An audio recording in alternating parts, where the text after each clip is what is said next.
So cornea हाम्रो यो nutrition कहाँबाट पाउँछ त? कर्निया भनेको न्युट्रिसन भनेको यो हाम्रो एक्वस ह्युमरबाट पाउँछ।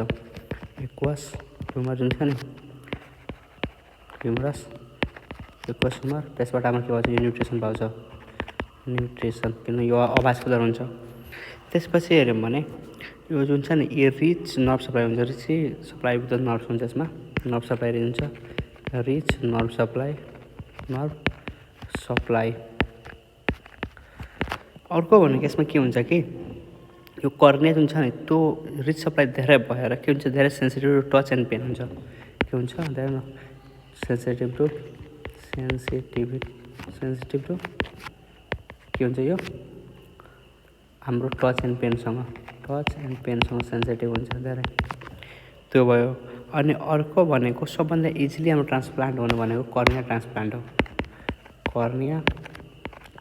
कर्निया ट्रान्सप्लान्ट जुन छ नि, ट्रान्सप्लान्ट त्यो चाहिँ मोस्ट इजिली हो, अनएक्सेप्टेबल हो। किनभने यो अभास्कुलर हुन्छ अनि ब्लड सप्लाई नभएपछि के हुन्छ कि त्यहाँ हाम्रो जुन एट्याक गर्ने हाम्रो हुन्छ नि, इम्युन सेलहरू आउँदैन, इम्युनिटी सप्रेस भएर बस्छ, जसले गर्दाखेरि हाम्रो मजाले यो सक्सेसफुल हाम्रो हुन्छ। 100% सक्सेसफुल ट्रान्सप्लान्ट।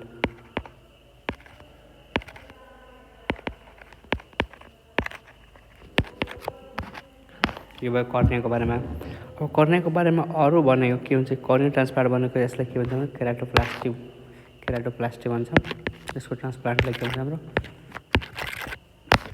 केराटोप्लास्टी।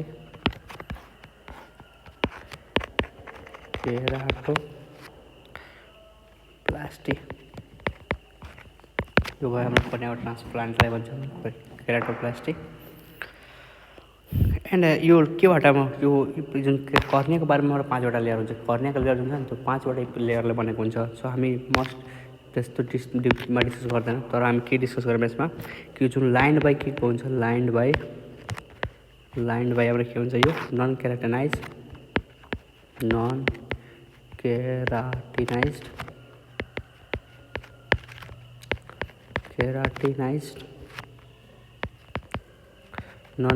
हाम्रो के हुन्छ?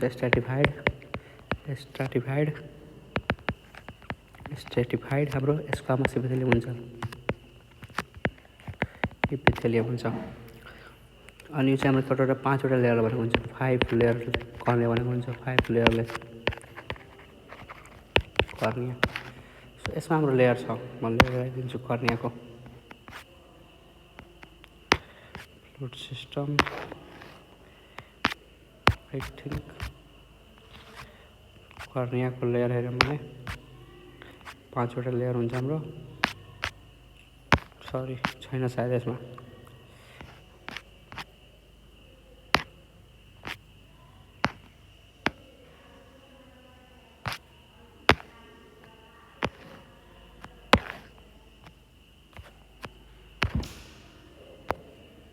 यो भयो कर्नियाको बारेमा। अब आउँछ हाम्रो स्टडी। यो आईको स्टडीले के भन्छ? अप्थोमेलोजी भन्छ। अप्थाल्मोलोजी भनेको हाम्रो के हो?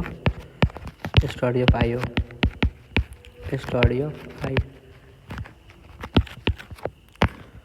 अब हामी जहाँ डिस्कस गरौँ यो टुनिका फाइब्रोसाको बारेमा। त्यसको भित्रमा चाहिँ यो भ्यास्कुलोसा जुन छ नि, यसको भित्र हाम्रो टुनिका भ्यास्कुलोसा हाम्रो क्यारोटिड छ। कोरोइडको बारेमा डिस्कस गर्छौँ। कोरोइडको बारेमा डिस्कस गरौँ। यो हाम्रो कोरोइड, ठिक छ। अब यो भनेको posterior portion of the vascular layer हो। जस्तै यो आइज बनायो भने यो पछाडिको जुन पोर्सन छ नि, यो पछाडिको पोर्सन जुन छ नि पछाडिको, त्यसलाई भन्छ posterior portion of the vascular layer. यो posterior portion of vascular layer हो। यो भ्यास्कुलर चाहिँ ब्लड सप्लाईको लेयर, भ्यास्कुलर लेयर हो, ठिक छ। अनि यो चाहिँ पिगमेन्टेड लेयर हो, जसलाई कलर दिएको काम हुन्छ। यसमा के हुन्छ कि मेलानोसाइट हुन्छ, ठिक छ। यसले के गर्छ? मेलानिन सेक्रेट गर्छ, सेक्रेट मेलानिन जुन चाहिँ हाम्रो के छ? कलर पिगमेन्ट हो। यो भनेको पोस्टेरियर चेम्बरलाई कलर पिगमेन्ट डार्क बनाएको हुन्छ। कलर पिगमेन्ट हो यो, कलर पिगमेन्ट, जसले के गरेको हुन्छ कि पोस्टेरियर चेम्बरलाई के गरेको हुन्छ? डार्क बनाएको हुन्छ, डार्क कलर दिएको हुन्छ, डार्क पोस्टियर च्याम्बर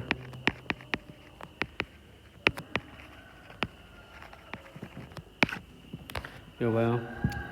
त्यसपछि हेऱ्यौँ भने हाम्रो अर्को के रहेछ सिलियरी बडी, ठिक छ।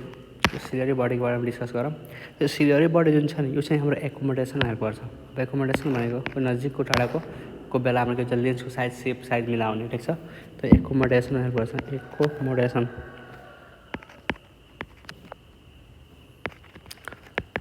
अब एकोमोडेसन भनेको के हो जस्तै तपाईँले आफ्नो नजिकको केही हेर्नु भइरहेको छ भने लेन्सको साइजलाई मेन्टेन गर्छ, नजिकमा फोकस गर्छ, टाढाको हेर्नु भइरहेको छ भने टाढामा फोकस गर्छ, ठिक छ। त्यो भनेको एकोमोडेसन हो, लेन्सको सेप एन्ड साइज मिलाउँछ, ठिक छ। अब यसमा भनेको सिलियरी मसल, ठिक छ। अब यो सिलियरी मसलको बारेमा डिस्कस गरिहालौँ। अब सिलियरी मसल जुन छ नि यो चाहिँ कन्ट्र्याक्ट एन्ड रिल्याक्स हुन्छ अनि जसले गर्दाखेरि कि curvature of the lens change हुन्छ। यो चाहिँ कन्ट्र्याक्ट एन्ड रिल्याक्स हुन्छ, ठिक छ। यसले गर्दाखेरि के हुन्छ कि हाम्रो कर्भेचर अफ हाम्रो के हुन्छ लेन्स चेन्ज हुन्छ, अफ लेन्स हाम्रो के हुन्छ चेन्ज हुन्छ। यसमा हेर्नुहोस् न अब यो जुन छ नि यो जुन चाहिँ हाम्रो सिलियरी मसल जुन छ यो चाहिँ हाम्रो रिल्याक्स कन्ट्र्याक्ट भयो भने के हुन्छ यो लुज हुन्छ, रिल्याक्स भयो भने लुज हुन्छ, रिल्याक्स भयो भने लुज हुन्छ, ठिक छ। त्यसले गर्दाखेरि लेन्सको साइज यसरी थिक हुन्छ, मोटा हुन्छ, ठिक छ। यो रिल्याक्स यो कन्ट्याक्ट भयो भने के हुन्छ कि यो साइज छोटो हुन्छ, यो मतलब यो तानिन्छ माथितिर, यसरी माथितिर तानिन्छ, यताबाट माथितिर यता तलतिर तानिन्छ, जसले गर्दा लेन्सको सेप के हुन्छ थिन हुन्छ, ठिक छ। अनि जसले गर्दाखेरि यो लाइट जुन लाइट चाहिँ हाम्रो के हुन्छ रेटिनामा पर्छ मजाले, त्यो भनेको अब यो मसलका राखेको हुन्छ, ठिक छ। यति बुझ्यौँ हामी। यो चाहिँ हाम्रो के हुन्छ लेन्सको कर्भेचरलाई मेन्टेन गर्छ। अर्को आउँछ भने सिलियरी प्रोसेस। यो सिलियरी प्रोसेसले के गर्छ, यो प्रोसेसले के गर्छ भने प्रोडक्सन गर्छ। के को प्रोडक्सन गर्छ, त्यो प्रोडक्सन अफ एक्वस ह्युमर। यसले के गर्छ प्रोडक्सन अफ एक्वस ह्युमर गर्छ, प्रोडक्सन अफ एक्वस ह्युमर। अघि नै मैले डिस्कस गरेको थिएँ एक्वस ह्युमर। अनि यो एक्वस ह्युमरलाई न्युट्रिसन दिने काम गर्छ हाम्रो के भन्छ कर्नियालाई, अर्को भनेको हाम्रो लेन्सहरूलाई, अनि क्लिन गर्ने पनि काम गर्छ। यसरी हुन्छ यो प्रोसेसबाट, यसरी यहाँबाट सिन्थेस भयो, यसरी आउँछ, यसरी आएर यसरी माथि जान्छ, अनि यहाँ भनेको हाम्रो होल हुन्छ एउटा, त्यो होलबाट ड्रेनेज हुन्छ, फेरि यसरी फ्लुइड आउँछ, यसरी जान्छ, यसरी फ्लुइड आउँछ, यसरी जान्छ, यसरी फ्लुइड आउँछ, यसरी जान्छ, ठिक छ। त्यसमा यो लेन्सले पनि न्युट्रिसन पाएको हुन्छ, यता कर्नियाले पनि न्युट्रिसन पाइरहेको हुन्छ। यो बुझिसक्यो हामीले। त्यसपछि आएर सेन्सरी लिगामेन्ट। सेन्सरी लिगामेन्ट जुन छ नि यो चाहिँ हाम्रो होल्ड गर्ने काम गरेको हुन्छ। सेन्सरी लिगामेन्ट जुन छ नि यसले होल्ड गर्ने काम गरेको हुन्छ। यसले के गर्छ होल्ड गर्छ लेन्सलाई, होल्ड लेन्स। यति बुझ्यो। अब आउँछ आइरिस, ठिक छ। यो आइरिस भयो हाम्रो। अब आइरिसको बारेमा डिस्कस गरौँ। त आइरिसले के गर्छ कलर अफ आई दिन्छ एउटा, ठिक छ। यसरी अगाडिबाट यसरी हेऱ्यौँ भने यो यहाँ एउटा यो जुन कलर हुन्छ नि यो कलर जुन छ यो आइरिसले दिएको हुन्छ। यो जुन डार्क कलर जुन छ नि यो भनेको हाम्रो आइरिसले दिएको हुन्छ, आइरिसले कलर दिएको हुन्छ। अनि यो प्रेजेन्ट कहाँ हुन्छ कर्निया लेन्सको बिचमा परेको हुन्छ। यहाँ हेर्न सक्नुहुन्छ कर्निया, यो हाम्रो कर्निया भयो, यो हाम्रो कर्निया भयो हाम्रो, अनि यो हाम्रो लेन्स भयो, यसको बिचमा परेको छ, ठिक छ आइरिस। अनि यो आइरिस भन्ने के हो कि अर्को भनेको individual have different pattern iris pattern हुन्छ। जसमा हाम्रो के हुन्छ कि यो सेक्युरिटी पर्पजको लागि हुन्छ। जस्तै कतिको लाइट पास हुनुपर्छ भने यसले कन्ट्रोल गर्छ, ठिक छ। यो आइजमा कतिको लाइट पास हुनुपर्छ त्यो चाहिँ यसको डायमिटरले कन्ट्रोल गरेको हुन्छ, ठिक छ। अब यो act as a diagram of eye, यसलाई के भन्छ यो act as diagram of I.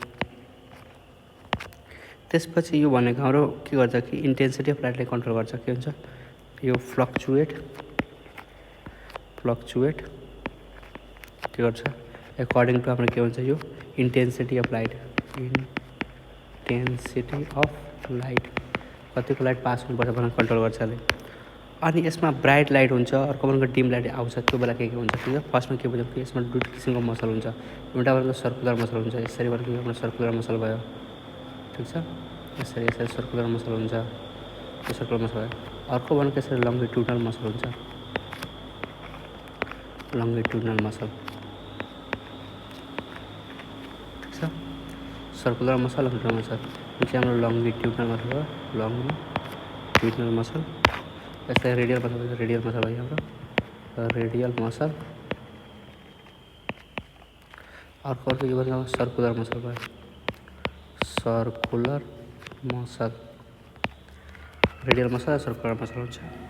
अब के हुन्छ कि ब्राइट लाइटमा ठिक छ ब्राइट लाइट आयो भने सर्कुलर मसलले काम गर्छ पोपिलर कन्स्ट्रिक्टर छ के आउँछ हाम्रो ब्राइट लाइट आयो भने सर्कुलर मसलले जुन चाहिँ हाम्रो ब्राइट लाइट आयो सर्कुलर मसलले के गर्यो कन्ट्याक्ट गर्यो यसले के गर्छ सर्कुलर मसलले कन्ट्याक्ट गराउँछ यसले के गर्छ कन्ट्र्याक्ट गराउँछ अनि कन्ट्याक्ट भएपछि के हुन्छ कि सर्कुलर मसल कन्ट्याक्ट भएपछि के हुन्छ कि यो पिपलको जुन डायमिटर छ नि चाहिँ स्मल हुन्छ ठिक छ स्मल हुन्छ पिपलको डायमिटर के हुन्छ स्मल हुन्छ ठिक छ अर्को भने के छ कि रेडियल मसल अब डिम लाइट छ भने डिम लाइटमा के हुन्छ कि डिम लाइटमा यो चाहिँ हाम्रो डिम लाइटमा रेडियल मसलको कन्ट्राक्सन हुन्छ के हुन्छ रेडियल मसलको कन्ट्राक्सन भयो अब रेडियल मसलको कन्ट्राक्सन भएपछि के हुन्छ पुपिल चाहिँ डाइलेट हुन्छ पिपल के हुन्छ डाइलेट हुन्छ अब धेरै लाइट जान्छ डाइलेसन हुन्छ त्यसको कन्ट्राक्सन भएपछि के हुन्छ पुपिल चाहिँ हाम्रो के हुन्छ पुपिल चाहिँ हाम्रो कन्स्ट्रिक्ट हुन्छ पुपिल कन्स्ट्रिक्ट हुन्छ ठिक छ अब यसरी भइरहेछ यो माथिको सिलेरी मसल भयो यो तलको सिलेरी मसल भयो ठिक छ यो सिलेरी मसल जुन छ नि यसरी हुन्छ पुरै सर्कुलर यसरी मजाले एरेन्ज भएर बसेको हुन्छ ठिक छ कुन एङ्गलमा बनाऊ ठिक छ एउटा दुईवटा एङ्गल बनाउँछु एउटा यो भयो हाम्रो एउटा एङ्गल यो भयो ठिक छ अर्को भनेको यसरी भयो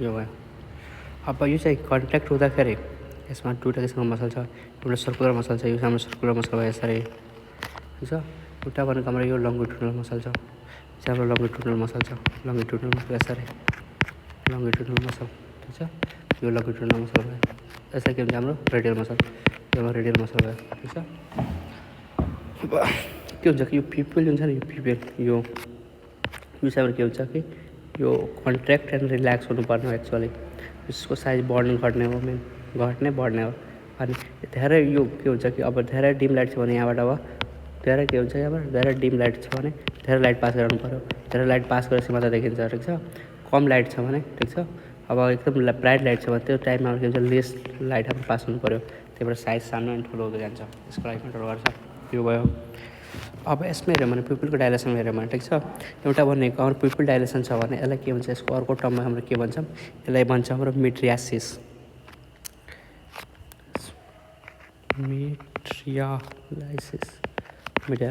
मिडियासिस भन्छ यसलाई अनि पुपिल हाम्रो के हुन्छ कन्ट्याक्ट छ भने यसलाई मायोसिस भन्छौँ मिडियासिस एन्ड मायोसिस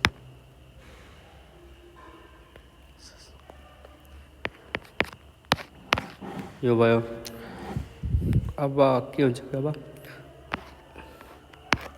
अब आउँछ हाम्रो चेम्बर अफ हार्ट आउँछ चेम्बर अफ के हुन्छ आइज आउँछ चेम्बर अफ आइज